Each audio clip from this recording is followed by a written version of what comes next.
भारत आणि पाकिस्तान यांच्यातील युद्ध संपत नाही तोवर चीनने भारताची खोड काढायला सुरुवात केलेली आहे. 11 मेला चीनच्या सरकारकडून भारताचा अविभाज्य भाग असलेल्या अरुणाचल प्रदेशमधील तब्बल 27 ठिकाणांची नावं बदलण्यात आलेली आहेत. आता या बदललेल्या नावामध्ये 15 शिखरांचा समावेश आहे, 4 खिंडी आहेत, 2 नद्या आहेत, 1 सरोवर आहे आणि 5 इनहॅबिटेड एरिया आहेत. गेल्या काही वर्षांमधील चीनची ही 5वी वेळ आहे अरुणाचल प्रदेशमधील भारतातील ठिकाणांची नावं बदलण्याची. मागील वर्षी ऑक्टोबरमध्ये भारत आणि चीन या दोन्ही देशांदरम्यान सामंजस्याने भूमिका घेण्याचं जाहीर झाल्यानंतर चीनने पहिल्यांदाच भारताची खोडी काढलेली आहे. आता नावं बदललेली असली तरी सुद्धा वास्तव बदलणार नाही असं म्हणत चीनकडून अरुणाचल प्रदेशमधील काही ठिकाणांची नावं बदलली जाताच परराष्ट्र मंत्रालयानं तीव्र शब्दात नाराजी व्यक्त केलेली आहे. नावं बदलली तरी वास्तव बदलणारच नाही अशी भारताची भूमिका आहे आणि अरुणाचल प्रदेश हा भारताचा अविभाज्य भाग आहे अशा शब्दात परराष्ट्र मंत्रालयानं चीनला स्पष्ट उत्तर दिलेलं आहे. आता अरुणाचल प्रदेश संदर्भात चीनची भूमिका नेमकी काय आहे? चीन काय दावा करतो? भारताची भूमिका काय आहे? चीन भारताच्या सातत्याने कुरापती करण्यामागची कारणं काय आहेत? या सर्व प्रश्नांची उत्तर आज आपण जाणून घेऊयात. नमस्कार, मी अरुणराज जाधव बोलबिडूवरती तुम्हा सर्वांचं अगदी मनापासून स्वागत करतो. अरुणाचल प्रदेश चीनचा भाग असल्याचा दावा चीनकडून सातत्याने करण्यात आलेला आहे. आता याच कारणास्तव ईशान्येकडील अनेक शहरांची नावं बदलून किंवा नकाशामध्ये भारतीय हद्दीमधला काही भाग आपल्या देशाचा भाग असल्याचं भासवत चीनकडून सतत नवे नकाशे सुद्धा जाहीर केले जातात. यावेळेस सुद्धा त्यांनी असंच काहीसं केलेलं आहे. यापूर्वी सुद्धा 2024 मध्ये चीनने अरुणाचल प्रदेशमधील जवळपास 30 ठिकाणांची नावं बदलत त्यांना चीनी ओळख देत त्याची यादी सुद्धा जाहीर केलेली होती आणि तेव्हा सुद्धा भारताने चीनने जाहीर केलेली ही यादी फेटाळून लावलेली होती. यावेळेस सुद्धा चीनने असं केल्यानंतर भारतानं काय उत्तर दिलेलं आहे ते सांगतो. आपले एक्सटर्नल अफेअर्स मिनिस्ट्रीचे स्पोक्सपर्सन आहेत रणधीर जयस्वाल. त्यांनी चीनची जी ही एकूण कृती आहे त्याला असं म्हटलेलं आहे की persisted with its vain and preposterous attempts to name places in the Indian state of Arunachal Pradesh consistent with our principled position we reject such attempts categorically. म्हणजे चीनने केलेले दावे हे व्यर्थ आणि हास्यास्पद आहेत असं भारतानं म्हटलेलं आहे. यासोबतच भारताची भूमिका आधी जी होती तीच आहे अजून सुद्धा, ते म्हणजे अरुणाचल प्रदेश हा भारताचा अविभाज्य भाग आहे.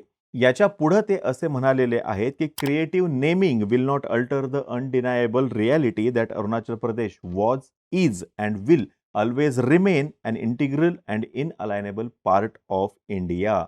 आता प्रश्न असा आहे की भारताची हीच भूमिका सातत्याने राहिलेली असूनही चीन अरुणाचल प्रदेशवर दावा का करतो किंवा भारतातील भागाची नावं का बदलतो? भारताचा अविभाज्य भाग असलेल्या अरुणाचल प्रदेशमधील भागांची नावं चीनकडून जी बदलली जातात ती त्यांच्या लॉंग टर्म जिओपॉलिटिकल स्ट्रॅटेजीचा एक भाग आहेत.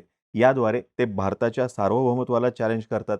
हिस्टॉरिकल नॅरेटिव्हचा आधार घेत नव्याने काही गोष्टी, नवीन ज्या इन्स्टिट्यूशन्स आहेत किंवा नवीन जे अभ्यासक आहेत त्यांच्यावरती थोपू पाहतात.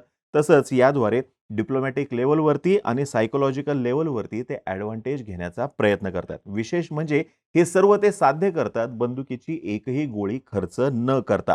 आणि असं या क्षेत्रातले जाणकार सातत्याने सांगत सुद्धा आलेले आहेत. अरुणाचल प्रदेशला चीन झँगनान म्हणजेच दक्षिण तिबेट म्हणतो आणि संपूर्ण तिबेटवरती चीनचा हक्क आहे असा चीनकडून दावा केला जातो. चीनच्या नकाशामध्ये अरुणाचल प्रदेशचा भाग दाखवून ठिकाणांची नावं बदलून आंतरराष्ट्रीय मंचावरती नकाशांवरती ते डिप्लोमॅटिक रेकॉर्ड सुद्धा तयार करतायत असं सांगितलं जातं आणि यालाच लॉ फेअर असं म्हटलं जाते. ज्यानुसार झांगनान हा चीनचा भाग आहे आणि तेथील ठिकाणांची नावं बदलणं हा चीनचा अधिकार आहे असं चीन म्हणतो. चीनकडून अरुणाचल प्रदेशवरती जो दावा सातत्याने केला जातो, जी नावं बदलली जातात आणि याच्याद्वारे चीन असं प्रोजेक्ट करतोय की अरुणाचल प्रदेश ही एक डिस्प्युटेड टेरिटरी आहे किंवा हा एक वादग्रस्त भाग आहे. आंतरराष्ट्रीय स्तरावरती या एकूणच विषयाला धरून, या भागाला धरून ते संभ्रम निर्माण करण्याचा प्रयत्न करतात. तसंच ज्या आंतरराष्ट्रीय संस्था आहेत यासोबतच जे इथल्या इतिहासाशी अनभिज्ञ आहेत त्यांच्या मनामध्ये संभ्रम निर्माण करण्याचा ते प्रयत्न करतात, तसा चीनचा डाव आहे. आता या टॅक्टिकला सलामी स्लायसिंग असं सुद्धा म्हटलं जातं. म्हणजे छोट्या-छोट्या गोष्टींनी सुरुवात करायची, नंतर डायरेक्टली दावा करायचा, ते सुद्धा कोणतंही मेजर युद्ध न करता. भविष्यामध्ये याचाच वापर करून हा विषय युनायटेड नेशन्समध्ये जर का गेला तर चीन असा दावा करू शकतो, की गेल्या कित्येक वर्षांपासून आम्ही आमच्या नकाशामध्ये हा भाग आमचा भाग म्हणून दाखवत आलेलो आहोत. तिथली नावं सुद्धा आमच्याच भाषेमध्ये आहेत आणि हे जे पॅरलल नॅरेटिव्ह आहे, हे चीनच्या पथ्यावरती पडू शकतं, असं चीनला वाटतं. गेल्या काही काळापासून अरुणाचल प्रदेशमध्ये भारताने मोठ्या प्रमाणामध्ये गुंतवणूक केलेली आहे, इन्फ्रास्ट्रक्चर डेव्हलप केलेलं आहे. त्या ठिकाणी मिलिटरीचा प्रेझेन्स जो आहे, तो सुद्धा वाढलेला आहे. मिलिटरी एक्सरसाइज वाढवलेल्या आहेत.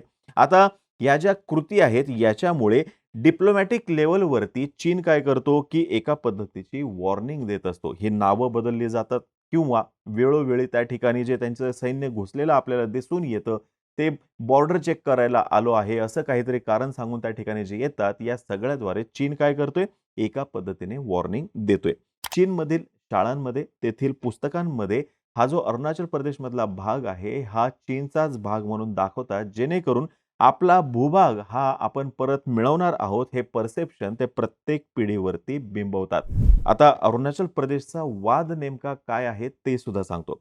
1914 मध्ये ब्रिटिश भारत आणि तिबेट यांच्यामध्ये शिमला करार झालेला होता, ज्यानुसार दोघांमध्ये मॅकमोहन लाईन ही सीमा ठरवली गेलेली होती.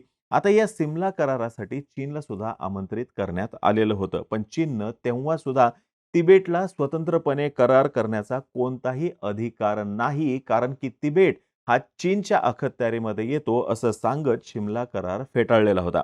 आता या मॅकमोहन लाईनद्वारेच अरुणाचल प्रदेश हा भारताचा भाग म्हणून सुद्धा अधोरेखित झालेला होता.